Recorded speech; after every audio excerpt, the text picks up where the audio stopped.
Les inégalités de revenus pointent la disparité existante entre les revenus des individus, particulièrement entre riches et pauvres. Cette disparité est mise en évidence en mesurant et analysant de manière comparative les revenus au sein d'un même pays ou entre différentes notions du globe ou entre individus et le monde.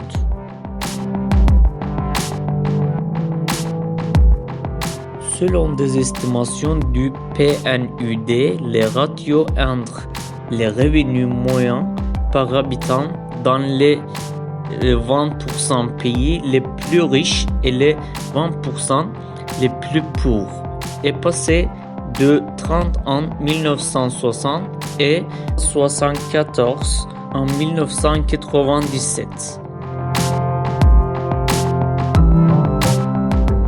Les inégalités mondiales sur des hommes ont diminué entre 1980 et 1998. La contradiction apparente de l'augmentation des écarts entre pays s'explique par la pondération.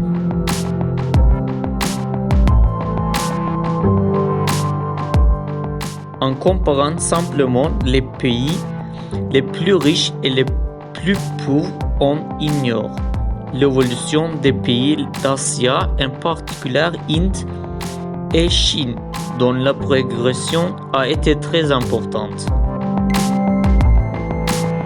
En excluant ces deux pays, on arrive à des conclusions bien différentes, notamment en Afrique où la pauvreté et les inégalités ont augmenté de façon importante.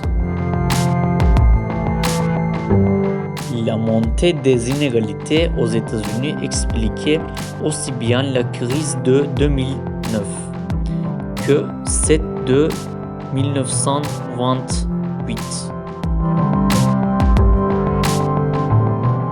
Selon une étude publiée par le FMI en 2010, les ménages pauvres ont abondamment emprunté pour compenser la stagnation de leurs revenus et maintenir un certain standard de vie comparable à celui des Américains.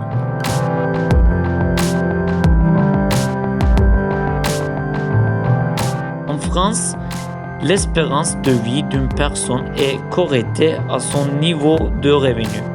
Ainsi, les 5% des Français les plus riches ont une espérance de vie supérieure de 13 ans à celle des 5% les plus pauvres.